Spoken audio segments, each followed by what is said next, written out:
উত্তৰ পূৰ্বাঞ্চলক অন্ধকাৰত ৰাখিলে। ফলত ভাৰতবৰ্ষৰ ভিতৰত আটাইতকৈ দুৰ্বল অঞ্চল হিচাপে, অশান্ত অঞ্চল হিচাপে উত্তৰ পূৰ্বাঞ্চল চিহ্নিত হ'ল। কিন্তু মাননীয় প্ৰধানমন্ত্ৰী নৰেন্দ্ৰ মোদী ডাঙৰীয়াৰ যি আন্তৰিকতা, তেখেতৰ যি নিষ্ঠা, তেখেতৰ যি সততা, আৰু তেখেতে উত্তৰ পূৰ্বাঞ্চলৰ সম্পদ সম্ভাৱনা শক্তিৰ সন্দৰ্ভত বিতংভাৱে অধ্যয়ন কৰি ইয়াৰ শ্ৰীবৃদ্ধিৰ বাবে উত্তৰ পূৰ্বাঞ্চলৰ আঠখন ৰাজ্যৰ জনতাৰ উন্নয়নৰ বাবে বিভিন্ন ধৰণৰ পদক্ষেপ হাতত ল'লে, যিবিলাক পদক্ষেপ কংগ্ৰেছে কোনোদিনে ভাবিবই নোৱাৰিলে। আপোনালোকে ভাবি আচৰিত হ'ব যে আমাৰ কংগ্ৰেছৰ দীৰ্ঘদিনীয়া কাৰ্যকালত ব্ৰহ্মপুত্ৰৰ ওপৰত দলঙৰ বাবে বা উত্তৰ পূৰ্বাঞ্চলৰ যিকোনো ৰাজ্য, অৰুণাচলে হওক, নাগালেণ্ডে হওক, মিজোৰামে হওক বা মণিপুৰে হওক, যিকোনো ৰাজ্যৰ আন্তঃগাঁথনি ৰাস্তা পদূলি দলঙৰ বাবে আন্দোলন কৰিব লগা হৈছিল। দিল্লীলৈ বাৰম্বাৰ আহিব লগা হৈছিল। মন্ত্ৰীবিলাকক সাক্ষাৎ বিচাৰি হোটেলত দীৰ্ঘদিন ধৰি অপেক্ষা কৰিব লগা হৈছিল। কিন্তু তৎসত্ত্বেও তেখেতসকলেও তেতিয়াও সেই সময়ত উত্তৰ পূৰ্বাঞ্চলৰ প্ৰতিনিধিসকলক মৰ্যাদা সহকাৰে কথা বতৰাবিলাক শুনাৰ পৰিৱৰ্তে সম্পূৰ্ণৰূপে অৱহেলা কৰাৰ ফলত উত্তৰ পূৰ্বাঞ্চলৰ ৰাইজ অধিক হতাশাগ্ৰস্ত হৈছিল। আৰু সেইবাবেই তেখেতসকলে উত্তৰ পূৰ্বাঞ্চলৰ আনকি উগ্ৰপন্থী সমস্যাটো ইচ্ছাকৃতভাৱে জীয়াই ৰাখিছে, যাৰ ফলত অশান্তি হৈছিল। ফলত তাত কোনো ইনভেষ্টমেণ্ট সম্ভৱ নাছিল। যাতায়াত নথকাৰ কাৰণে খেতিয়ক হওক, ছাত্ৰ ছাত্ৰী হওক, সমাজৰ সকলো কৰ্মক্ষেত্ৰৰ লোক হতাশাগ্ৰস্ত হৈছিল। গতিকে এনেধৰণৰ অৱস্থাৰ পৰা আজি উত্তৰ পূৰ্বাঞ্চলক উদ্ধাৰ কৰাৰ বাবে যিমান বৈপ্লৱিক পদক্ষেপ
যাৰ বাবে আজি উত্তৰ পূৰ্বাঞ্চলে প্ৰাণ পাই উঠিছে। ৰাস্তা পদূলি, দলং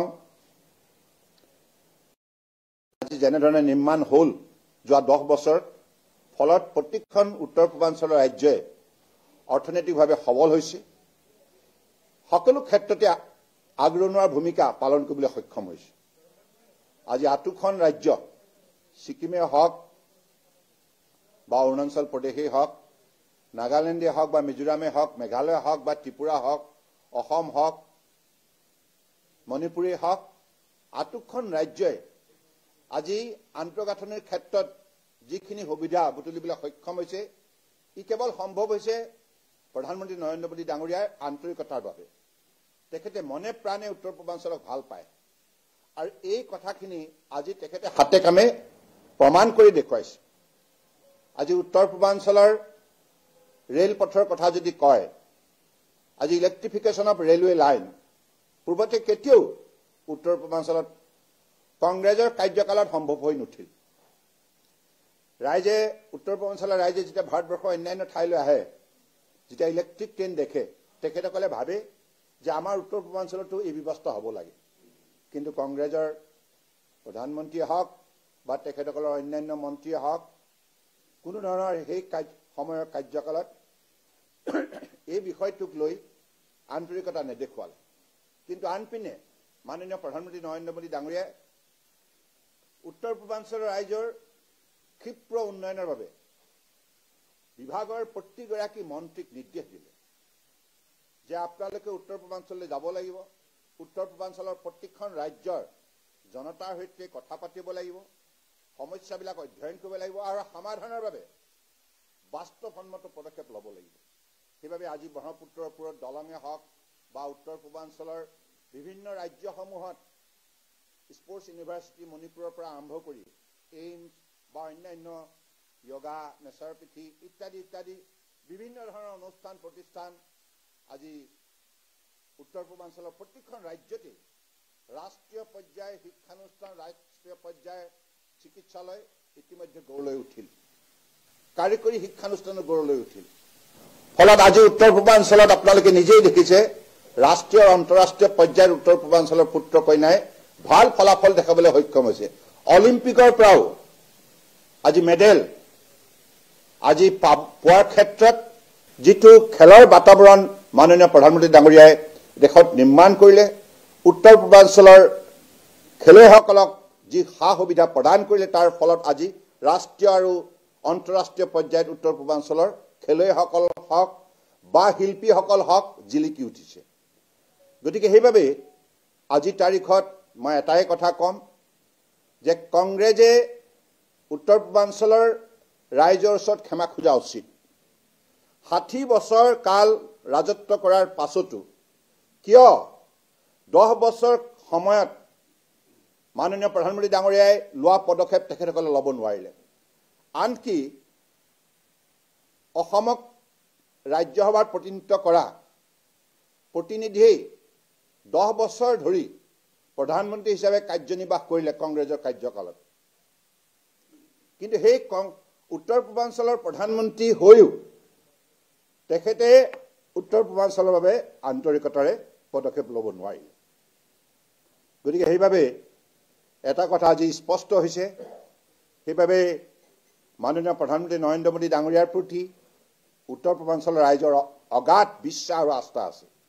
আজি উগ্ৰপন্থীসকলৰ সৈতে আলাপ আলোচনা কৰি তেখেতসকলক মূল সুঁতিলৈ ঘূৰাই অনাৰ ক্ষেত্ৰত আজি হাজাৰ হাজাৰ উগ্ৰপন্থীয়ে অস্ত্ৰ ত্যাগ কৰি অহিংসা নীতিৰে জীৱন নিৰ্বাহ কৰাৰ সংকল্প লোৱাৰ ক্ষেত্ৰত মাননীয় প্ৰধানমন্ত্ৰী ডাঙৰীয়াৰ যি উল্লেখযোগ্য অৱদান আছে, মাননীয় গৃহমন্ত্ৰী অমিত শ্বাহ ডাঙৰীয়াৰ যি উল্লেখযোগ্য অৱদান আছে, এই কথা উত্তৰ পূৰ্বাঞ্চলৰ ৰাইজে আজি মৰ্মে মৰ্মে উপলব্ধি কৰে। সেইকাৰণে আমি উত্তৰ পূৰ্বাঞ্চলৰ ৰাইজ সদায় নৰেন্দ্ৰ মোদী ডাঙৰীয়াৰ ওচৰত চিৰকৃতজ্ঞ আৰু চিৰকৃতজ্ঞ হৈ ৰম। কাৰণ এতিয়া উত্তৰ পূৰ্বাঞ্চলক মাননীয় প্ৰধানমন্ত্ৰী ডাঙৰীয়াই এক্ট ইষ্ট পলিচিৰ যোগেদি আজি দক্ষিণ পূব এছিয়াৰ শক্তিশালী প্ৰাণ কেন্দ্ৰ হিচাপে নিৰ্মাণ কৰাৰ আজি যি পদক্ষেপ গ্ৰহণ কৰিছে, আজি যি আন্তঃগাঁথনি নিৰ্মাণ কৰিলে, সকলো ধৰণৰ যাতায়াত যোগাযোগৰ পৰা আৰম্ভ কৰি বিভিন্ন ধৰণৰ গৱেষণাৰ পৰা আৰম্ভ কৰি কাৰিকৰী ক্ষেত্ৰতে হওক, প্ৰযুক্তিৰ ক্ষেত্ৰতে হওক, চিকিৎসালয়ৰ ক্ষেত্ৰতে হওক, সকলো স্তৰতে আজি বাজেটৰ ধন প্ৰায় 5 লাখ কোটি টকা ব্যয় কৰি আজি উত্তৰ পূৰ্বাঞ্চলক 10 বছৰৰ ভিতৰত যিটো পৰিৱৰ্তন দিলে, তাৰ বাবে আজি উত্তৰ পূৰ্বাঞ্চল কেৱল ভাৰতবৰ্ষৰ নহয়, বিশ্বৰ এটা আকৰ্ষণীয় কেন্দ্ৰবিন্দু হিচাপে ইতিমধ্যে ইয়াক পৰিগণিত হৈছে। আজি আপোনালোকে যদি পৰিসংখ্যাবিলাক চাই আজি আপোনালোকে যদি অধ্যয়ন কৰে, তেতিয়া দেখিব উত্তৰ পূৰ্বাঞ্চললৈ এতিয়া দেশ বিদেশৰ পৰা পৰ্যটকৰ সংখ্যা, ভ্ৰমণ কৰাৰ সংখ্যা বৃদ্ধি পাইছে। আৰু প্ৰতিটো এয়াৰপোৰ্ট আজি তাৰিখত যেনেধৰণে ব্যস্ত হৈ পৰিছে, ইয়াৰ মূল কাৰণ এইটোৱে যে উত্তৰ পূৰ্বাঞ্চলৰ শান্তি প্ৰতিষ্ঠা হ'ল, উত্তৰ পূৰ্বাঞ্চলৰ প্ৰগতি দুপে আগবাঢ়ি গৈছে আৰু উত্তৰ পূৰ্বাঞ্চলত এতিয়া ইনভেষ্টমেণ্ট কৰাৰ পৰিৱেশ নিৰ্মাণ হ'ল আৰু উত্তৰ পূৰ্বাঞ্চলৰ ওপৰত দেশ বিদেশৰ সকলো স্তৰৰ ৰাইজৰ আস্থা আৰু বিশ্বাস বৃদ্ধি হ'ল। ইয়াৰ মূল কাৰণ নৰেন্দ্ৰ মোদী ডাঙৰীয়াৰ সুশাসন ব্যৱস্থা, তেখেতৰ সততা নিষ্ঠা আৰু তেখেতে নিজেও এতিয়ালৈকে 60 বাৰতকৈ অধিক তেখেতে উত্তৰ পূৰ্বাঞ্চল ভ্ৰমণ কৰিছে আৰু প্ৰতিগৰাকী কেন্দ্ৰীয় চৰকাৰৰ মন্ত্ৰীক আজি উত্তৰ পূৰ্বাঞ্চলৰ ভ্ৰমণ কৰিবৰ বাবে নিৰ্দেশ দিয়াৰ ফলত এতিয়ালৈকে প্ৰায় আপোনালোকে যদি হিচাপ কৰে 800কৈ অধিক বাৰ কেন্দ্ৰীয় চৰকাৰ আমাৰ প্ৰতিগৰাকী মন্ত্ৰীয়ে উত্তৰ পূৰ্বাঞ্চলৰ প্ৰতিখন ৰাজ্যৰ ভ্ৰমণ কৰি ৰাইজৰ সৈতে মত বিনিময় কৰি ৰাইজে যি আশা আকাংক্ষা তেখেতসকলৰ সন্মুখত ব্যক্ত কৰিছে সেইবিলাক পূৰণ কৰাৰ বাবে বিভাগীয় যিখিনি দায়িত্ব সেইখিনি নিষ্ঠাৰে পালন কৰিছে। গতিকে আজি উত্তৰ পূৰ্বাঞ্চলৰ ৰেলপথে হওক বায়ুপথে হওক আজি ৰাস্তাই হওক বা জলপথে হওক প্ৰতিটো মোড অফ ট্ৰান্সপৰ্টেশ্যনক আজি যেনেধৰণে সক্ৰিয় কৰি তোলা হৈছে সুচল কৰি তোলা হৈছে তাৰ বাবে আজি প্ৰগতি সম্ভৱ হৈছে। গতিকে মই উত্তৰ পূৰ্বাঞ্চলৰ এগৰাকী বাসিন্দা হিচাপে মাননীয় প্ৰধানমন্ত্ৰী নৰেন্দ্ৰ মোদী ডাঙৰীয়াক উত্তৰ পূৰ্বাঞ্চলৰ ৰাইজৰ হৈ আন্তৰিক কৃতজ্ঞতা জ্ঞাপন কৰিছোঁ আৰু তেখেতে আজি ভাৰতবৰ্ষক বিশ্বৰ এখন শ্ৰেষ্ঠ উন্নত ৰাষ্ট্ৰ হিচাপে গঢ়ি তোলাৰ যিটো তেখেতৰ সপোন এই সপোন দিঠকত পৰিণত কৰাৰ ক্ষেত্ৰত ভাৰতবৰ্ষৰ অন্যান্য ৰাজ্যৰ লগতে উত্তৰ পূৰ্বাঞ্চলৰ জনতায়ো আজি আন্তৰিকতাৰে এই যাত্ৰাত সহযোগ কৰিছে।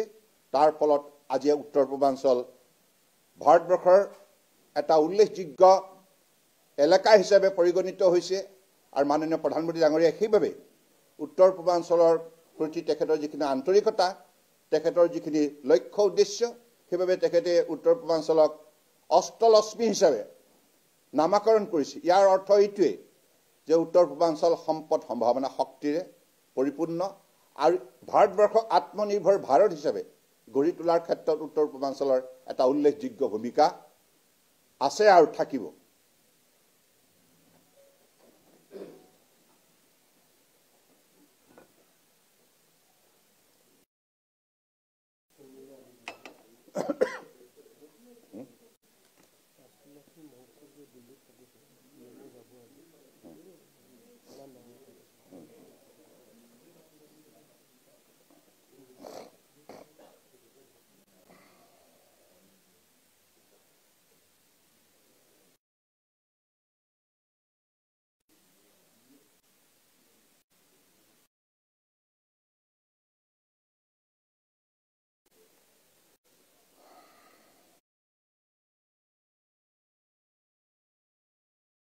पहले मैं आप सबको स्वागत करता हूं और आज हमारी देश के आदर्श पुरुष हमारे सबके मार्गदर्शक डॉक्टर B.R. अम्बेडकर जी का पुण्यतिथि महापरिनिर्वाण दिवस और इस अवसर पर मैं डॉक्टर B.R. अम्बेडकर जी को कोटि कोटि नमन करता हूं। जैसे आप सबको मालूम है कि नॉर्थ ईस्ट की विकास के लिए पिछले 10 साल में हमारे देश के आदर्शवादी नेता दुनिया के सबसे लोकप्रिय नेता प्रधानमंत्री नरेंद्र मोदी जी ने जो कदम उठाए हैं इसके वजह से आज नॉर्थ ईस्ट जाग उठा है। आप अगर तुलना करें कांग्रेस की 60 साल की कार्यकाल यानी कि 60 इयर्स कांग्रेस रूल और हमारे एनडीए का 10 साल, आप देखेंगे कि कांग्रेस ने उनकी कार्यकाल की दुरुपयोग की भ्रष्टाचार दुर्नीति की वजह से और विदेशी घुसपैठिया को बढ़ावा देकर कांग्रेस ने सारे नॉर्थ ईस्ट को कमजोर किया, आतंकवादियों को भी उन्होंने बढ़ावा दी। इसके वजह से नॉर्थ ईस्ट इतनी बड़े शक्तिशाली इलाका होते हुए भी शक्ति संपदा और संभावना से भरे हुए इलाका होते हुए भी नॉर्थ ईस्ट पीछे रहे। इसका मूल कारण है कांग्रेस की भ्रष्टाचार, कांग्रेस की दुर्नीति। दूसरी तरफ आप अगर नजर डालें तो आपको सही मायने में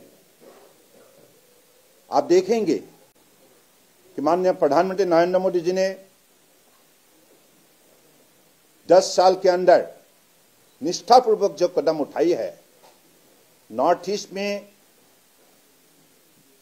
विकास की एक माहौल खड़ा करने के लिए सभी स्तर पर जो सपोर्ट उन्होंने दी है, चाहे सड़क हो, बिजली हो, पानी हो, पुल हो, इंडस्ट्री हो, एम्स हो, IIT हो, हर स्तर पर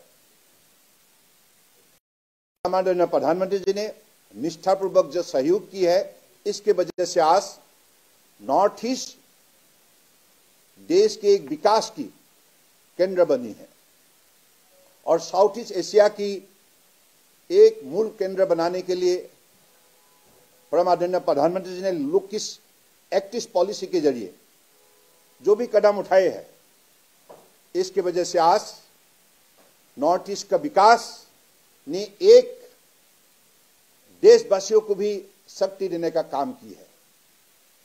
पिछले 10 साल के अंदर मोर देन 60 टाइम, 7 बार से अधिक मोदी जी ने खुद नॉर्थ ईस्ट दौरा की है और हर केंद्रीय मंत्री को हर 15 दिन के अंदर नॉर्थ ईस्ट को दौरा करके नॉर्थ ईस्ट के विकास के लिए कदम उठाने के लिए निर्देश दिए हैं। सभी ने निष्ठापूर्वक काम की है। इसके वजह से आज आप लोगों ने देखी है कि नॉर्थ ईस्ट में शांति व्यवस्था, नॉर्थ ईस्ट की विकास यात्रा और नॉर्थ ईस्ट के लोगों के मन में आत्मविश्वास जाग उठा है। इतनी बड़े सेवा मोदी जी ने की है, जिसके वजह से नॉर्थ ईस्ट हमेशा मोदी जी पर आभारी है और रहेंगे, क्योंकि कांग्रेस ने बहुत बड़ा पाप की है। उन्होंने नॉर्थ ईस्ट को उन्होंने कभी भी इंसाफ देने के लिए कोशिश नहीं की है। नॉर्थ ईस्ट की विकास यात्रा को रुकने का उन्होंने साजिश की है। इसके वजह से नॉर्थ ईस्ट के लोग कभी भी कांग्रेस को माफ नहीं करेगा। दूसरी तरफ मोदी जी ने जैसे बोला ऐसे ही उन्होंने काम करके दिखाया और अष्टलक्ष्मी नाम से उन्होंने नॉर्थ ईस्ट को जगाने का काम किया है और नॉर्थ ईस्ट को रोशनी देने का काम की है।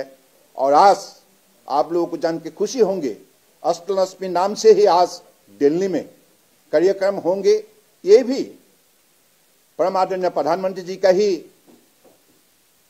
उनकी ही सोच है और उन्होंने हमेशा यही चाहा कि नॉर्थ ईस्ट देश की विकास के मूल केंद्र बिंदु बने, साउथ ईस्ट एशिया की ये मूल प्रोडक्शन की हब बने।